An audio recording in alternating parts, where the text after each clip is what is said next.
मुंबईपर्यंत गेलेले होते।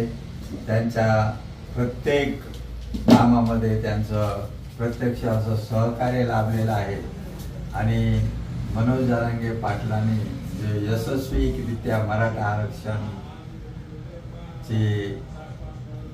यशस्वी असं करून दाखवलं, त्यामध्ये सर्व मराठा बांधवाचं सक्रिय सहकार्य मिळालेले त्यांना।